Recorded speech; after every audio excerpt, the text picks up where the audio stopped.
Hello friends, मैं अर्जुन आपका स्वागत करता हूं अपने इस यूट्यूब चैनल एजुकेशन प्लेनेट में। आज का क्लास रहने वाला है सीटेट मैथ पैथोलॉजी। जी हाँ, जो मैथ जो शिक्षण विधि है आपका 15 नंबर फिक्स हो जाएगा। आपको यह 10 क्लासेस देखना होगा। ये पार्ट नंबर 1 है। एक क्लासेस में आपको 30 क्वेश्चन मिलेगा। आपको टोटल 300 क्वेश्चन मिलेगा। और अगर आप 300 क्वेश्चन पूरा देख लेते हैं तो आपका जो 15 नंबर शिक्षण विधि है मैथ में वह फिक्स हो जाएगा। तो चलिए शुरू करते हैं। और यह क्लास रोज आपको 7 साढ़े 7 बजे के बीच में आपको मिल जाएगा। तो चलिए शुरू करते हैं। पहला क्वेश्चन क्या है? पहला क्वेश्चन है प्रेरणा, क्रियाकलाप व समायोजन गणित शिक्षण के किस पक्ष से संबंधित है? ऑप्शन ए है ज्ञानात्मक पक्ष, ऑप्शन बी है क्रियात्मक पक्ष, ऑप्शन सी है सौंदर्यात्मक पक्ष, ऑप्शन डी है इनमें से कोई नहीं। अब देखिए इस क्वेश्चन में आपको कैसे पकड़ना है कि कौन सा क्वेश्चन का आंसर है। तो देखिए यहाँ पर बोल रहा है क्रियाकलाप। तो क्रियाकलाप बोल रहा है तो इसका मतलब क्या है? कार्य हो रहा है। तो कार्य हो रहा है तो अर्थात क्या हो जाएगा? इसका आंसर क्या हो जाएगा? ऑप्शन नंबर बी, क्रियात्मक पक्ष। ठीक, तो चलिए चलते हैं क्वेश्चन नंबर 2 की तरफ। क्वेश्चन नंबर 2 है विद्यार्थी में रुचियों, संयोगों तथा मनोवृत्तियों का विकास गणित शिक्षण के किस पक्ष से संबंधित है? ऑप्शन ए दिया है ज्ञानात्मक पक्ष, ऑप्शन बी दिया है भावात्मक पक्ष, ऑप्शन सी दिया है क्रियात्मक पक्ष, ऑप्शन डी दिया है इनमें से कोई नहीं। अब देखिए इस क्वेश्चन का आंसर कैसे पकड़ना है। बोल क्या रहा है? रुचि, संवेग और मनोवृत्ति, इन तीनों शब्द को बोल रहा है। तो संवेग और रुचि, अब जैसे कि अगर गणित आपको पढ़ने में रुचि है तो ये आपका विचार है ना, यानी आपको आपके अंदर विचार आएगा, भाव आएगा कि आपको गणित पढ़ने में रुचि है। तो इस हिसाब से आपका ऑप्शन नंबर बी क्या हो जाएगा? करेक्ट हो जाएगा। चलिए चलते हैं क्वेश्चन नंबर 3 की तरफ। क्वेश्चन नंबर 3 है गणित की अच्छी पाठ्य पुस्तक के चयन के समय हमें किस बात का ध्यान रखना चाहिए? ऑप्शन ए दिया है प्रश्नावली के सारे प्रश्न हल किए हो, ऑप्शन बी दिया है पर्याप्त मात्रा में उदाहरण एवं प्रश्नावली में प्रश्न हो, ऑप्शन सी दिया है उदाहरण ज्यादा तथा प्रश्नावली में प्रश्न कम हो, ऑप्शन डी दिया है उदाहरण कम तथा प्रश्नावली में प्रश्न ज्यादा हो।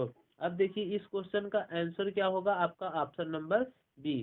क्यों? क्योंकि पर्याप्त मात्रा में उदाहरण रहेगा और प्रश्नावली में प्रश्न होने चाहिए। जो ऑप्शन ए बोल रहा है प्रश्नावली के सारे प्रश्न हल किए हों, तो इससे क्या है? आपका जो रुचि है, ठीक ना, वो रुचि तो बढ़ेगा लेकिन आपका तार्किक शक्ति नहीं बढ़ेगा, इसलिए ऑप्शन ए गलत हो गया। बी देखिए उदाहरण ज्यादा हो प्रश्नावली कम, तो उदाहरण ज्यादा देगा तो वही रट्टा विधि हो जाएगा, यह भी गलत है। ऑप्शन डी दिया है उदाहरण कम तथा प्रश्नावली में प्रश्न ज्यादा हो, तो यह भी आपका क्या होगा? गलत होगा। क्यों? क्योंकि जैसे कि अगर प्रश्नावली में जो प्रश्न दिए हैं उस टाइप का उदाहरण आपको नहीं बताया गया है तो आपको करने में कठिनाई होगी, तो इसलिए आपका ऑप्शन नंबर बी क्या होगा? करेक्ट होगा। चलिए चलते हैं क्वेश्चन नंबर 4 की तरफ। क्वेश्चन नंबर 4 है गणित विषय का पाठ्यक्रम में महत्व है क्योंकि यह, ऑप्शन ए है विज्ञान विषयों के अध्ययन में सहायक है, ऑप्शन बी है तर्कात्मक सोच को विकसित करता है, ऑप्शन सी है व्यवहारिक जीवन में उपयोगी है। अब ऑप्शन डी दिया है इनमें से सभी। अब देखिए कौन कौन से क्या है ऑप्शन इसका सही होगा। तो देखिए पहला ऑप्शन बोला है विज्ञान विषयों में अध्ययन में सहायक है, सही है। क्यों? क्योंकि जो फिजिक्स है, फिजिक्स जो है विज्ञान के अंतर्गत ही आता है ना, तो विज्ञान के अंतर्गत आता है। तो फिजिक्स जब हम हल करते हैं उनमें जो न्यूमेरिकल है मैथ के रूप में ही सॉल्व करते हैं, तो ये ऑप्शन नंबर ए सही हो गया। अब ऑप्शन नंबर बी देखिए तर्कात्मक सोच को विकसित करता है, सही बात है। आपको सोचने समझने में सहायता करता है, रीजनिंग भी गणित से रिलेटेड है, तो ऑप्शन बी भी सही हो जाएगा। अब ऑप्शन सी व्यवहारिक जीवन में उपयोगी, यह भी सही है। ऑप्शन सी भी सही है। क्यों? क्योंकि जैसे आप सामान वामान खरीदते हैं तो वहां पर भी जोड़ घटाना गुणा भाग ये सब चीजें आपको लगानी पड़ती है, तो इस हिसाब से आपका ऑप्शन नंबर डी क्या हो जाएगा? करेक्ट हो जाएगा। चलिए चलते हैं क्वेश्चन नंबर 5 की तरफ। क्वेश्चन नंबर 5 है जो विद्यार्थी ज्यामिति नहीं समझ सकते इस विद्यालय में नहीं आ सकते। यह कथन किसने कहा है? तो ऑप्शन ए दिया है अरस्तु, ऑप्शन बी दिया है हर्बर्ट, ऑप्शन सी दिया है प्लेटो, ऑप्शन डी दिया है हैमिल्टन। तो इस क्वेश्चन का आंसर होगा ऑप्शन नंबर सी प्लेटो। देखिए कथन वाला क्वेश्चन आपको याद करना होगा, क्योंकि कथन वाला क्वेश्चन डायरेक्ट आएगा तो आपको क्या है, अगर याद रहेगा तो आप तुरंत कर लेंगे, ठीक। तो वहां पर गलत होने की चांसेस कम रहेगा, ठीक है ना। और वो सब जो चीजें क्वेश्चन वैसा है वो तो समझदारी वाली क्वेश्चन है, ठीक। तो चलिए चलते हैं क्वेश्चन नंबर 6 की तरफ। क्वेश्चन नंबर 6 है, गणित की पाठ्य पुस्तक में विषय वस्तु का संगठन होना चाहिए। ऑप्शन ए दिया है अध्यापक के अनुसार, ऑप्शन बी दिया है पाठ्यक्रम के अनुसार, ऑप्शन सी दिया है विद्यार्थी के अनुसार, ऑप्शन डी दिया है इनमें से कोई नहीं। देखिए अब ऑप्शन ए जो है अध्यापक के अनुसार, तो ये गलत हो जाएगा। क्यों? अध्यापक जो है क्या है, ज्यादा पढ़ा लिखा है। अगर छोटे क्लास के बच्चों को अगर सिलेबस बनाना है तो क्या है, अध्यापक बड़ा बना देगा तो ये दिक्कत हो जाएगी। अब पाठ्यक्रम के अनुसार ये आपका क्या होगा, करेक्ट होगा। क्यों? क्योंकि अगर आप कक्षा 1 में पढ़ रहे हैं, जैसे कोई विद्यार्थी कक्षा 1 में है, तो उसके पाठ्यक्रम के अनुसार ही क्या है गणित का पुस्तक होगा। ऐसा थोड़ी है कि कक्षा 1 में पढ़ रहा है तो 12 का सिलेबस उसको देंगे सॉल्व करने के लिए, ठीक। तो ऑप्शन नंबर बी सही हो जाएगा। अब देखिए ऑप्शन नंबर डी भी देख लेते, सी देख लेते हैं। ऑप्शन नंबर सी दिया है विद्यार्थी के अनुसार। तो विद्यार्थी तो चाहेंगे ही कि सरल क्वेश्चन बने, ठीक। तो यह भी आपका क्या हो जाएगा, गलत हो जाएगा। तो इस क्वेश्चन का आंसर क्या हो जाएगा, ऑप्शन नंबर बी पाठ्यक्रम के अनुसार। चलिए चलते हैं क्वेश्चन नंबर 7 की तरफ। क्वेश्चन नंबर 7 है, भास्कर की लीलावती पुस्तक का अंग्रेजी में अनुवाद किसने किया? ऑप्शन ए दिया है जेम्स टेलर ने, ऑप्शन बी दिया है मार्क टेलर ने, ऑप्शन सी एल बाभन ने, ऑप्शन डी दिया है इनमें से कोई नहीं। इस क्वेश्चन का आंसर हो जाएगा आपका option number A James Taylor ने। और अभी अभी आपको बताया जितने भी कथन है, कथन आपको याद करना होगा, ठीक। चलिए चलते हैं क्वेश्चन नंबर 8 की तरफ। क्वेश्चन नंबर 8 है, गणित सभ्यता का दर्पण है। यह कथन गणित के किस मूल्य से संबंधित है? ऑप्शन ए दिया है सांस्कृतिक, ऑप्शन बी दिया है अनुशासन संबंधी, ऑप्शन सी दिया है सामाजिक, ऑप्शन डी दिया है उपयुक्त सभी, ठीक। तो इस क्वेश्चन का आंसर हो जाएगा उपयुक्त सभी, यानी ऑप्शन नंबर डी। अर्थात आपका सांस्कृतिक भी सही होगा, अनुशासन संबंधी भी सही होगा, सामाजिक भी सही होगा। चलिए चलते हैं क्वेश्चन नंबर 9 की तरफ। क्वेश्चन नंबर 9 है, गणित की पाठ्य पुस्तक को विकसित करना चाहिए। ऑप्शन ए दिया है अभ्यास के क्रम में, ऑप्शन बी दिया है तार्किक क्रम में, ऑप्शन सी दिया है समस्यात्मक क्रम में, ऑप्शन डी दिया है इनमें से सभी। तो देखिए ज्यादातर लोग क्या करते हैं, इनमें से सभी देख कर क्या है उसी को करेक्ट कर देते हैं, जबकि यहाँ पर इनमें से सभी आपका गलत है। तो अर्थात ऑप्शन नंबर डी तो पहले गलत हो गया, ठीक। अब ऑप्शन नंबर ए अभ्यास के क्रम में, ऐसा कोई जरूरी नहीं कि गणित अभ्यास करना छोड़ दे तो गणित भूल जाए। अब जोड़ घटाना क्या है, अभ्यास करना छोड़ दे तो जोड़ घटाना भूल जाएंगे, नहीं। ये ऑप्शन नंबर ए गलत हो गया। अब ऑप्शन नंबर बी तार्किक क्रम में, ठीक। यानी कहने का मतलब है आप जब गणित लगा रहे हैं तो उसको तर्क वितर्क लगाएंगे आंसर के लिए, तो इसलिए आपका ऑप्शन नंबर बी क्या हो जाएगा, करेक्ट हो जाएगा। तो चलिए चलते हैं क्वेश्चन नंबर 10 की तरफ। क्वेश्चन नंबर 10 है, लीलावती पुस्तक किसने लिखी?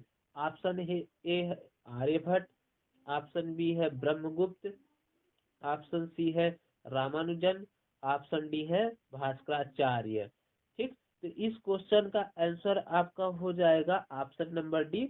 अभी इसके पिछले एक क्वेश्चन भास्कराचार्य का लीलावती पुस्तक करके था, जो अंग्रेजी में अनुवाद किए थे, तो यही दोनों मिलाकर ऐसे क्वेश्चन बना था, तो वहां से ही आपको याद हो गया होगा। इस क्वेश्चन का आंसर क्या रहेगा, भास्कराचार्य, ठीक। तो चलिए चलते हैं क्वेश्चन नंबर 11 की तरफ। क्वेश्चन नंबर 11 है, सहसंबंध से दो घरों में पाए जाने वाले संयुक्त संबंध का पता चलता है। यह कथन किसने कहा है? ऑप्शन ए है फर्ग्यूसन, ऑप्शन बी है लेथराप, ऑप्शन सी है स्कीनर, ऑप्शन डी है क्राउडर। इस क्वेश्चन का आंसर होगा ऑप्शन नंबर बी लेथराप। ठीक, तो चलिए चलते हैं क्वेश्चन नंबर 12 की तरफ। क्वेश्चन नंबर 12 है, गणित की प्रकृति है ऑप्शन ए तार्किक, ऑप्शन बी अलंकारिक, ऑप्शन सी कठिन, ऑप्शन डी यह सामान्य लोगों के लिए नहीं है। तो इस क्वेश्चन का आंसर होगा आपका ऑप्शन नंबर ए तार्किक। अभी पिछले से ही पढ़ते आ रहे हैं कि तर्क वितर्क लगाना है गणित के लिए, तो वहां से ही आपको समझ जाना चाहिए है कि ऑप्शन नंबर ए क्या होगा, सही होगा। अब अलंकारिक क्या होगा? अलंकारिक ये हिंदी में आता है। अब ऐसा थोड़ी है कि गणित कठिन होने चाहिए, सरल भी होना चाहिए। ठीक है, तो इसलिए ऑप्शन नंबर सी डी भी गलत हो गया। अब डी देखो, यह बोल रहा है यह सामान्य लोगों के लिए नहीं है, तो ऐसा कोई जरूरत नहीं है कि जो सामान्य लोग हैं वो गणित नहीं लगाते हैं। ठीक, तो इसलिए आपका ऑप्शन नंबर ए क्या हो जाएगा, करेक्ट हो जाएगा। चलिए चलते हैं क्वेश्चन नंबर 13 की तरफ। क्वेश्चन नंबर 13 है, गणित सभ्यता का दर्पण है, यह कथन किसने कहा था? ऑप्शन ए है लॉक, ऑप्शन बी है प्लेटो, ऑप्शन सी है हागबेन, ऑप्शन डी है डाल्टन। इस क्वेश्चन का आंसर होगा ऑप्शन नंबर सी हागबेन। और अभी अभी आपको मैंने बताया कि जितने भी कथन है कथन आपको याद करना होगा, ठीक ना, क्योंकि कथन तो जरूर आएंगे। 15 नंबर शिक्षण विधि है तो उसमें से आपको 5 से 6 कथन ही आएंगे, ठीक ना। चलिए चलते हैं क्वेश्चन नंबर 14 की तरफ। क्वेश्चन नंबर 14 है, पाठ्यक्रम शब्द की उत्पत्ति किस भाषा से हुई है? Option A Latin, option B French, option C German, option D इनमें से कोई नहीं। इस क्वेश्चन का आंसर हो जाएगा आपका ऑप्शन नंबर ए लैटिन। ठीक, चलिए चलते हैं क्वेश्चन नंबर 15 की तरफ। क्वेश्चन नंबर 15 है, गणित के समझने की प्रकृति होनी चाहिए। ऑप्शन ए कठिन, ऑप्शन बी सरल, ऑप्शन सी तार्किक, ऑप्शन डी सजावटी। तो अभी अभी आपको बताया गया कि तार्किक ही गणित, गणित का जो प्रकृति होगा, गणित का विषय होगा, गणित लगाने का तरीका क्या होता चाहिए, सब क्या होंगे, तार्किक होगा। अर्थात आपका ऑप्शन नंबर सी क्या होगा, करेक्ट होगा। चलिए चलते हैं क्वेश्चन नंबर 16 की तरफ। क्वेश्चन नंबर 16 है, निम्न में हार्डी रामानुजन संख्या है, यह हार्डी रामानुजन संख्या पूछ रहा है। ऑप्शन ए है 1592, ऑप्शन बी है 1357, ऑप्शन सी है 1729, ऑप्शन डी है 1234। इस क्वेश्चन का आंसर होगा आपका ऑप्शन नंबर सी 1729। चलिए चलते हैं क्वेश्चन नंबर 17 की तरफ। क्वेश्चन नंबर 17 है, निम्न में से कौन एक भारतीय गणितज्ञ नहीं है? ऑप्शन ए है सारंगदेव, ऑप्शन बी है आपका महावीर, ऑप्शन सी है बौद्धियान, ऑप्शन डी ब्रह्मगुप्त। इस क्वेश्चन का आंसर होगा आपका ऑप्शन नंबर ए सारंगदेव, ठीक ना। तो देखिए ये भी आपका कथन की जैसे ही क्वेश्चन है, इसको आपको याद करना होगा। सारंगदेव जो है भारतीय गणितज्ञ नहीं है। जैसे यहाँ से आपको ऐसे भी क्वेश्चन बना सकता है, कौन से भारतीय गणितज्ञ हैं, 3 ठो ऑप्शन दे देगा, नहीं है और इन तीनों में से एक लोग, इसको इसको और इसको, इन तीनों ऑप्शन में से किसी एक को उसमें रख देगा। तो आपको वहां पर पता कर लेना है, महावीर जो है भारतीय गणितज्ञ है, ब्रह्मगुप्त भी और बौद्धियान भी। तो सारंगदेव भारतीय नहीं है। या ऐसे भी क्वेश्चन पूछ सकता है, निम्न में से कौन से एक विदेशी गणितज्ञ है, तो उसका भी आंसर क्या होगा, सारंगदेव, ठीक ना। चलिए चलते हैं क्वेश्चन नंबर 18 की तरफ। क्वेश्चन नंबर 18 है, गणित में बेहतर होने के लिए एक व्यक्ति को डॉट डॉट आवश्यकता है। ऑप्शन ए गणनाओं में प्रवीणता की, ऑप्शन बी अमूर्त चिंतन और तर्क संगत विवेचना द्वारा समस्याओं को बनाने और उन्हें सूत्रबद्ध करने का। ऑप्शन सी है सूत्र याद करने की। ऑप्शन डी हल को याद करने की। देखिए, अभी आपको बताया गया जो यहाँ पर तर्क संगत, तर्क विवेचना या तर्क शक्ति आए, वहां पर आपका गणित वाला जो भी गणित से रिलेटेड क्वेश्चन पूछेगा वो आपका सही होगा। अर्थात आपका 18वें क्वेश्चन का ऑप्शन नंबर बी क्या हो जाएगा, करेक्ट हो जाएगा। ठीक, चलिए चलते हैं क्वेश्चन नंबर 19 की तरफ। क्वेश्चन नंबर 19 है, जिन विद्यार्थियों को ज्यामिति शब्दावली और उनके अर्थ समझने में कठिनाई होती है उनकी सहायता करने के लिए शिक्षक को ऑप्शन ए ज्यामिति शब्दावली की परिभाषा पर विद्यार्थियों की परीक्षा लेनी चाहिए। ऑप्शन बी है समूह चर्चाओं को प्रोत्साहित करना चाहिए। ऑप्शन सी है समस्त शब्दावली और परिभाषा को रटकर याद कराने पर बल देना चाहिए। ऑप्शन डी अधिक ऑप्शन डी है आपका अधिक से अधिक गतिविधियों का प्रयोग करना चाहिए, जैसे वर्ग पहेली, जिस्सा पहेली आदि बनाना या हल कराना। तो अब देखते हैं कौन सा ऑप्शन सही होगा। ऑप्शन ए बोला ज्यामिति शब्दावली की परिभाषा पर विद्यार्थियों की परीक्षा लेनी चाहिए। जब उनको समझने में ही कठिनाई हो रही तो परीक्षा लेंगे तो कैसे वो परीक्षा देंगे, ये आपका ऑप्शन नंबर ए गलत हो गया। ऑप्शन नंबर बी है समूह चर्चाओं को प्रोत्साहित करना चाहिए, यह भी आपका गलत होगा कि जब उसको उनको समझ में ही नहीं आया तो चर्चा कैसे करेंगे, ठीक है, पहले उनको समझाना है। अब ऑप्शन नंबर सी बोला समस्त शब्दावली और परिभाषा को रट कर बात आया है तो गणित रटा नहीं जाएगा। इस हिसाब से आपका ऑप्शन नंबर डी क्या हो जाएगा, करेक्ट हो जाएगा। चलिए चलते हैं क्वेश्चन नंबर 20 की तरफ।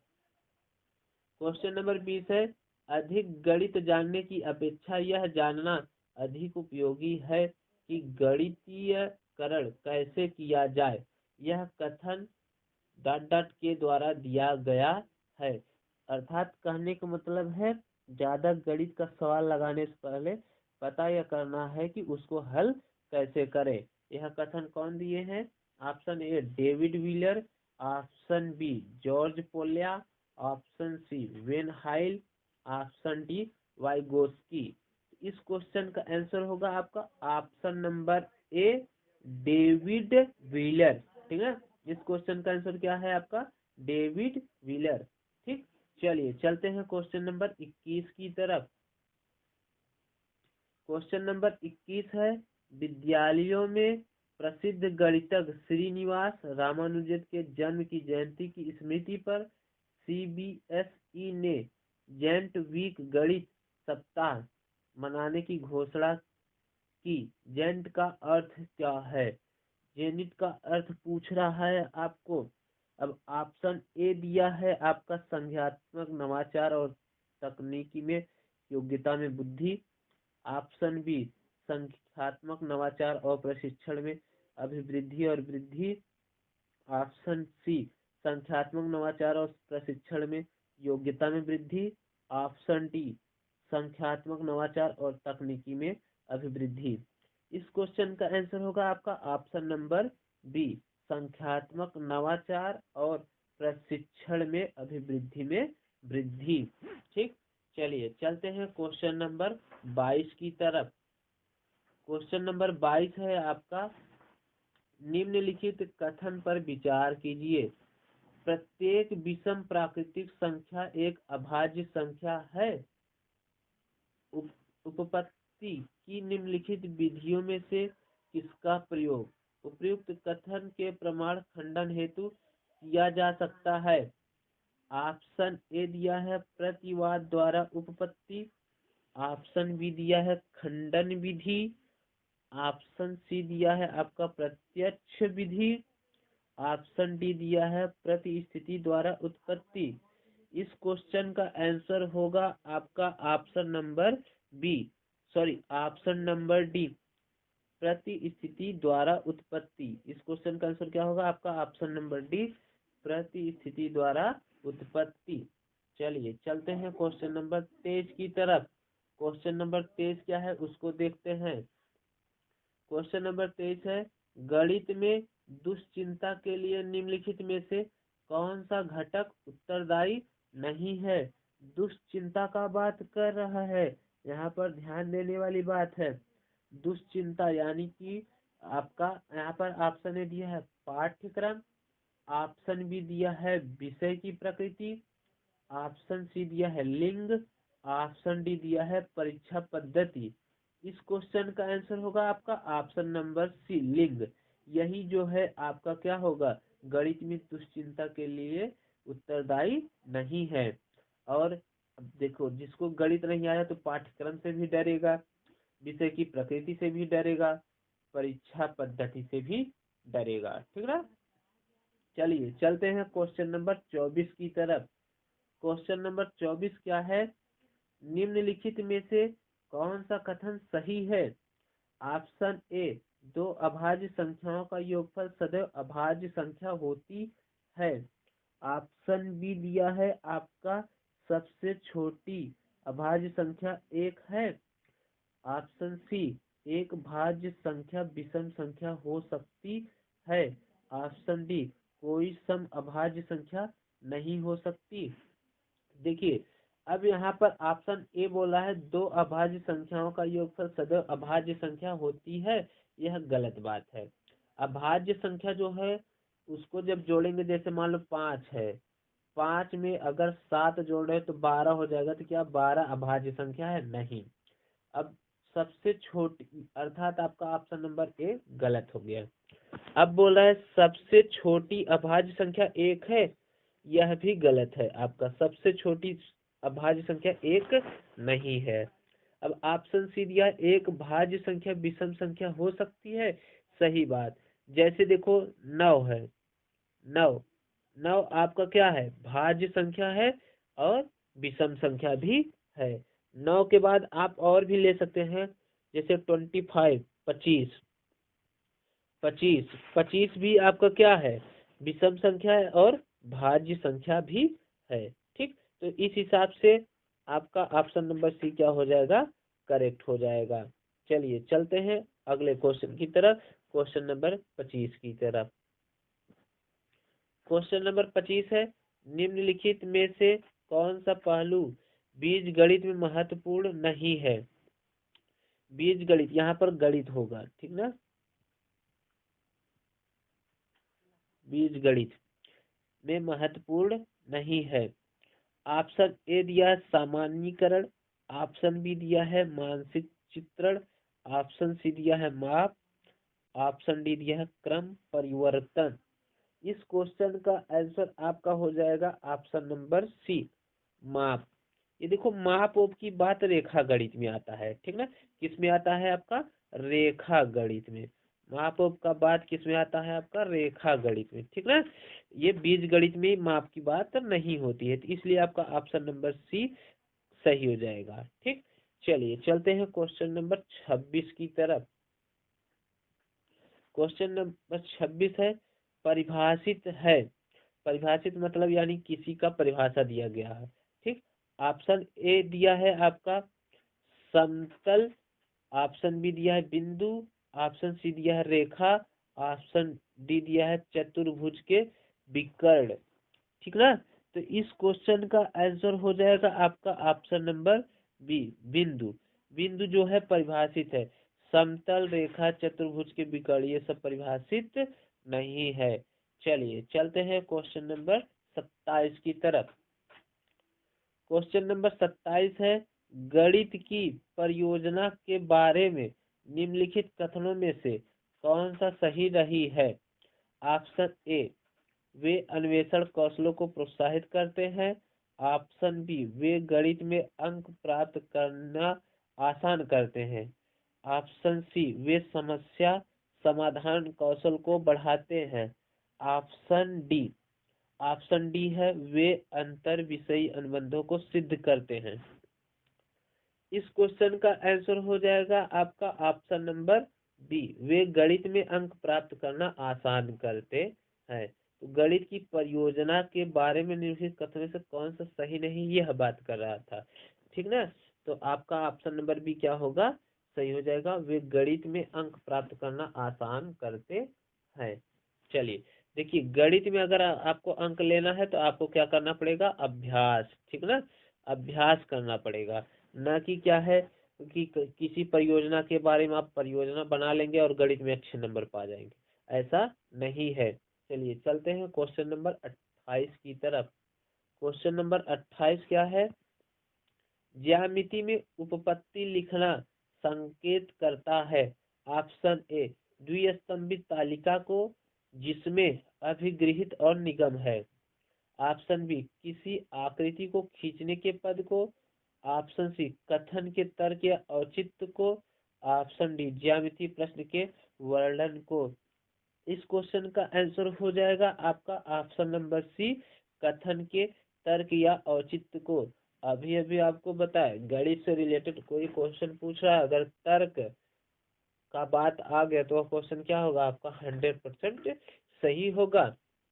तो इस क्वेश्चन का आंसर क्या हो जाएगा आपका ऑप्शन नंबर सी। चलिए चलते हैं क्वेश्चन नंबर 29 की तरफ। क्वेश्चन नंबर 29 है आपका, 20वीं सदी के स्वशिक्षित भारतीय गणिती प्रतिभावान व्यक्ति कौन थे। 20वीं सदी के बारे में पूछ रहा है। आपका ऑप्शन नंबर ए है आर्यभट्ट, ऑप्शन नंबर बी है श्रीधराचार्य, ऑप्शन सी है श्रीनिवास रामानुजन, ऑप्शन डी हरीश चंद्र।